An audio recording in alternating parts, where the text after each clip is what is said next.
नमस्कार। विजनोम Asia voice of community में आपका स्वागत है। मैं हूं अशोक व्यास। आज के इस अंक में कुछ जानकारी स्टैच्यू ऑफ इक्वालिटी के बारे में, श्रद्धांजलि भारत रत्न लता मंगेशकर जी को।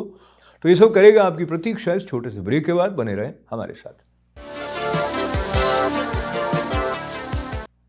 फिर एक बार स्वागत है आपका विजनोम Asia voice of the community कार्यक्रम में। और आपने देखे होंगे वो दृश्य जिसमें प्रधानमंत्री नरेंद्र मोदी जी पारंपरिक श्रद्धा से परिपूर्ण वेशभूषा में श्री रामानुजाचार्य जी की 216 फीट ऊंची प्रतिमा के अनावरण के लिए हैदराबाद पहुंचे थे। इस दृश्य का जो स्मृति पर अंकन हुआ है वो भुलाए नहीं भूलता। उस परिधान में प्रधानमंत्री नरेंद्र मोदी को देखना लोगों को पावनता से भर रहा है। वहीं कुछ बातें, कुछ ऐसे स्वर भी उभर रहे हैं जो इस पर प्रश्न चिन्ह लगा रहे हैं।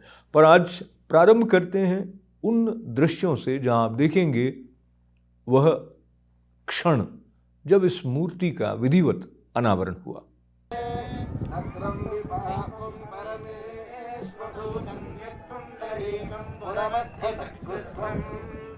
तत्राविदर्भं गगनं विशोगस्तस्मिन् यदन्तस्तदुपासितव्यम् यद्वेदादौ स्वरप्रोक्तो वेदान्ते च प्रतिष्ठितः तस्य प्रकृतिलीनस्य यः परस्य महेश्वरः।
आपकी जानकारी के लिए श्री रामानुज लगभग 1000 बरस पूर्व इस धरती पर अवतरित हुए और भक्ति मार्ग को बढ़ावा देने के साथ साथ उन्हें समता पर जोर देने और समभाव के साथ एक दूसरे से व्यवहार करने के लिए भी याद किया जाता है। और कुछ जानकारी इस 216 फीट ऊंची प्रतिमा के बारे में। ये 5 धातुओं से बनी है जिसमें सोना, चांदी और उसके साथ साथ जिंक और टाइटेनियम और तांबा भी शामिल हैं। इस मूर्ति को बनाने के लिए जो निवेशिकाएं, जो निविदाएं आमंत्रित की गई थी, उसमें जिस कंपनी को ये उत्तरदायित्व मिला उसने 105 करोड़ रुपए में इस प्रतिमा को बनाया और चीन से चलकर कई अलग अलग हिस्सों में ये प्रतिमा भारत पहुंचने के बाद इसको पुनः इंस्टॉल करने में लगभग 15 महीने का समय लगा। ये मोटा मोटी जानकारी है उस पूरे प्रोजेक्ट के बारे में जो कई एकड़ भूमि पर हैदराबाद में फैला हुआ है और जिसमें लगभग 1000 करोड़ रुपए की लागत आई है और ये पैसा इकट्ठा करके जमा किया गया था। तो ये सारी बातें उस संगठन के बारे में, उनके समर्पण के बारे में, जिसको वर्तमान में नेतृत्व चिन्ना जीयर स्वामी जी प्रदान कर रहे हैं। देखते हैं प्रधानमंत्री नरेंद्र मोदी जी ने श्री रामानुजाचार्य जी के बारे में इस अवसर पर क्या कहा। साथियों, हमारे यहां कहा गया है, ध्यान मूलम गुरु मूर्ति, ध्यान मूलम गुरु मूर्ति, अर्थात हमारे गुरु की मूर्ति ही हमारे ध्यान का केंद्र है, क्योंकि गुरु के माध्यम से ही हमारे लिए ज्ञान प्रकट होता है। जो अबोध है हमें उसका बोध होता है। अप्रकट को प्रकट करने की ये प्रेरणा, सूक्ष्म को भी साकार करने का ये संकल्प, यही भारत की परंपरा रही है। हमने हमेशा उन मूल्यों और विचारों को आकार दिया है जो युगों युगों तक मानवता को दिशा दिखा सके। आज एक बार फिर जगत गुरु श्री रामानुजाचार्य जी की इस भव्य विशाल मूर्ति के जरिए भारत मानवीय ऊर्जा और प्रेरणाओं को मूर्त रूप दे रहा है। रामानुजाचार्य जी की ये प्रतिमा उनके ज्ञान, वैराग्य और आदर्शों की प्रतीक है। मुझे विश्वास है ये प्रतिमा न केवल आने वाली पीढ़ियों को प्रेरणा देगी, बल्कि भारत की प्राचीन पहचान को भी मजबूत करेगी। मैं आप सभी को, सभी देशवासियों को और पूरे विश्व में फैले रामानुजाचार्य जी के सभी अनुयायियों को इस शुभ अवसर पर अनेक अनेक बधाई देता हूं। आप देख रहे हैं vision of Asia voice of community कार्यक्रम और पिछले दिनों 6 फरवरी की सुबह वो खबर आई जिसने भारतवासियों को और संगीत प्रेमियों को पूरे विश्व में अवसाद की तरफ धकेल दिया। जिनके गीत सुनते हुए, जिनकी मधुर कंठ से प्रभावित होकर कई पीढ़ियां बड़ी हुईं, जो पद्म भूषण, पद्म विभूषण, भारत रत्न इत्यादि सम्मानों के अलावा बहुत सारे सम्मानों से अलंकृत रहीं, ऐसी स्वर साम्राज्ञी लता मंगेशकर अब हमारे बीच नहीं हैं।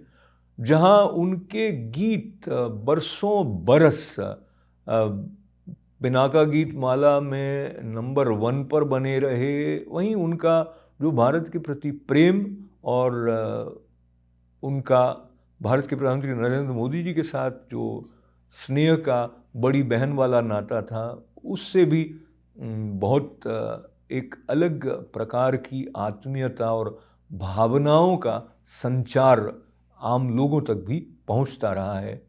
लता जी को श्रद्धांजलि देने के लिए प्रधानमंत्री नरेंद्र मोदी के साथ में अन्य कई महत्वपूर्ण व्यक्तित्व पहुंचे, जिसमें महाराष्ट्र के मुख्यमंत्री भी थे, तो बॉलीवुड की कई हस्तियां थीं। प्रस्तुत है उन पलों की ये झांकियां। Of peace, of unity, आणि शोकाकुल वातावरणामध्ये या शिवतीर्थावर मावळत्याच्या सूर्याच्या साक्षीनं It is just apt विदाई that सोहळा या ठिकाणी the होतोय. Prime Minister pays last respect to his sister. माननीय पंतप्रधान नरेंद्रजी मोदी या ठिकाणी दिदींच्या पंडित पार्थिवाला रूप नारायण त्रिपाठी जी की एक पुष्पचक्र अर्पण रचना पीर टाले अमर न रहे, टल अमर रही रहे, होगी, लता दीदी अमर रहे. यूं तबीयत अमर रहे, मचल अमर रही रहे, होगी, लता दीदी अमर रहे. तुम चिता देख कर न घबराना, भारताचे माननीय आत्मा पंतप्रधान घर नरेंद्रजी मोदी बदल रही होगी. प्रधानमंत्री जी या ठिकाणी दीदींना नम पुष्पचक्र आंखों वाहून से आदरांजली अपनी अर्पण दीदी करतात. को नमन करते हुए भरे मन से, अश्रु से भरी आंखें आप देख सकते हैं. आपल्या प्रत्येकाच्या भावना खऱ्या अर्थाने आज आपल्या साश्रू ज्ञानातून आपण सगळेजण व्यक्त करतोय. तर असा क्षण कधी आपल्याला आयुष्यात लवकर येईल असं वाटलं नव्हतं. आपल्या स्वरातून आपल्या मनावर आठवायचे गाजवणाऱ्या गारुड गाजवणाऱ्या त्या लता दीदींना आपण आज अखेरचा निरोप देतोय.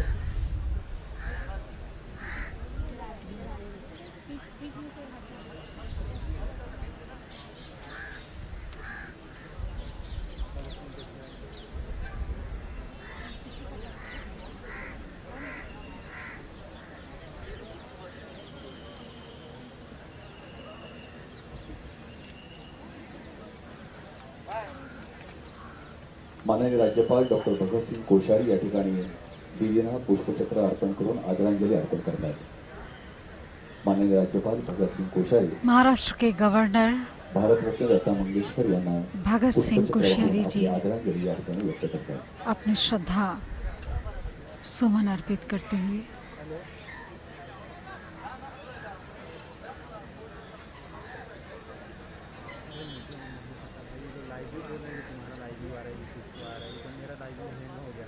आज देखिए हमारे देश के लिए ही नहीं पूरे विश्व के लिए बहुत दुखद दिवस है कि आज भारत रत्न स्वर कोकिला हमारे देश की नहीं विश्व की शान और संगीत की पहचान मेरी मातृतुल्य और माता सरस्वती के स्वरूप वाली लता मंगेशकर दीदी आज हमारे बीच नहीं रही.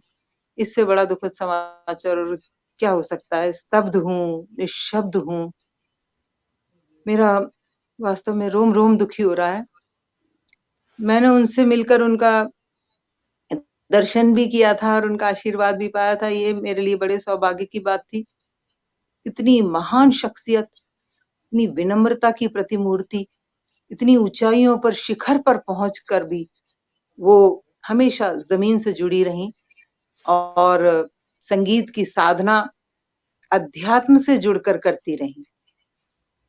उनका पूरा परिवार ही संगीत के प्रति समर्पित है.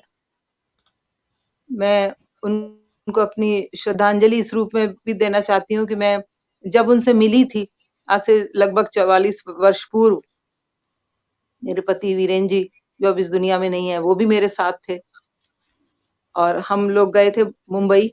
वहां मेरा कार्यक्रम था और उसमें आयोजकों ने मुझे बताया कि लता जी भी सुनने आने वाली हैं. तो मेरी तो खुशी का ठिकाना नहीं रहा कि लता मंगेशकर जी जैसी बड़ी महान शख्सियत मुझे सुनने आने वाली है. मैं तो स्वरों के सागर में एक बूंद के समान भी नहीं हूँ. तो मुझे बड़ी खुशी हुई. लेकिन वहां पर और बहुत सी फिल्मी हस्तियां थी लेकिन लता जी नहीं आई थी. कार्यक्रम के बाद मुझे ये मालूम पड़ा कि उन्हीं दिनों कुछ 2-4 दिन पहले ही मुकेश जी की मृत्यु हो गई थी. जब वो लता जी और मुकेश जी दोनों विदेश से कार्यक्रम देकर भारत लौट रहे थे तभी उनकी मृत्यु हो गई थी और उनकी डेड बॉडी को लाया गया था जो हमारे महान गायक मुकेश जी थे. तो लता जी उनको अपने भाई के समान स्नेह करती थी. तो वो कहने लगी, उन्होंने आयोजकों को फोन किया और ये कहा कि मेरी जो आगरा से शशि तिवारी आई हैं उनसे मेरी बात कराइए. तो कितनी बड़ी बात थी कि वो मुझे फोन पर बुला रही थी. तो मैं तो एकदम मैंने फोन लिया और उनको प्रणाम किया. तो कहने लगी कि बेटा आप मुझे क्षमा करना, मैं आपके कार्यक्रम में नहीं आ पाई। मैंने कहा नहीं कोई बात नहीं, आपकी कोई व्यस्तता रही होगी इसलिए आप नहीं आ पाई, तो क्षमा की कोई बात नहीं, आप मेरी माता के समान है, आप ऐसा मत करिए। बोले कि नहीं मैं जरूर आती, लेकिन मुकेश भाई की मृत्यु के कारण मैं इतनी शोक में हो गई कि मैंने ये मन में ठान लिया, अहद कर लिया कि मैं अभी 13 दिन तक ना कोई गीत गाऊंगी ना किसी कार्यक्रम में जाऊंगी। तो अभी उनको 13 दिन पूरे नहीं हुए हैं, इसलिए मैं नहीं आ पाई। लेकिन आप एक काम करें, आप मेरे घर आ जाइए। तो वो अच्छा। आज मैं हमारे तो एकदम सुन के एकदम पंख लग गए जैसे हमारे मन को। मेरे पति भी बड़े खुश हुए, बोले चलो लता दीदी का दर्शन करेंगे, क्योंकि उसके पहले हमने कभी उन्हें देखा नहीं था। तो पेडर रोड पे मुंबई में प्रभु कुंज उनकी बिल्डिंग का नाम है, तो वहां पर उन्होंने हमें बुलाया। वो आयोजक जो थे उन्होंने हमें हमारे लिए प्रबंध कर दिया, कार में वहां तक पहुंच दिया। जब हम वहां गए तो लगा कि जैसे किसी मंदिर में आ गए, क्योंकि गणपति के दिन थे। बहुत विशाल काय गणपति उन्होंने अपने कमरे में स्थापित किए हुए थे पूजा के लिए। और जब हम पहुंचे तो हमारे लिए तो वो माँ सरस्वती का भी मंदिर था, गणपति भी हमें दर्शन दे रहे थे। तो पहले हमने भगवान गणपति को नमन किया, उसके बाद साष्टांग प्रणाम, हम वास्तव में साष्टांग प्रणाम, मैं और मेरे पति वीरेन जी हम दोनों लेट गए उनके चरणों में, और उन्होंने बड़े प्यार से हमें ऐसे उठाया कि वो स्पर्श मुझे आज तक भूला नहीं है, मेरे अभी भी रोमांच हो रहा है। उन्होंने हम लोगों की खूब आवभगत की, कहने लगी बेटा मैंने सुना है तुमने कल बहुत अच्छा गाया था। मैंने कहा दीदी आपके तो चरणों की धूल भी नहीं है, हम आप ये बात कह रही हैं, ये तो हमारे लिए आशीर्वाद है, आपका एक एक शब्द हमारे लिए आशीर्वाद है। फिर वो कहने लगी कि अच्छा चलो लाओ, उषा मीना जो उनकी बहनें हैं छोटी, तो उन लोगों से कहा कि जरा वो मीरा का कैसेट लाओ जो अभी हमने रिकॉर्ड किया है। तो वो मीरा के भजनों का कैसेट, उस समय कैसेट चलते थे, ये जी सीडी जी वगैरह का जी जमाना नहीं आया था। तो वो जी कैसेट जी। उन्होंने मुझे उपहार स्वरूप दिया कि मेरे घर से खाली हाथ थोड़ी जाओगी तुम। और क्या बात। फिर कहने लगी कि हाँ देख कितनी बड़ी बात थी। फिर वो कहने लगी कि वीरेन जी को वो समझ गई, उन्होंने जैसे ही अपना परिचय दिया कि मैं कानपुर में जो फूलबाग में अखिल भारतीय 5 दिवसीय शास्त्रीय संगीत की कॉन्फ्रेंस होती है, मैं उसका आयोजक हूँ।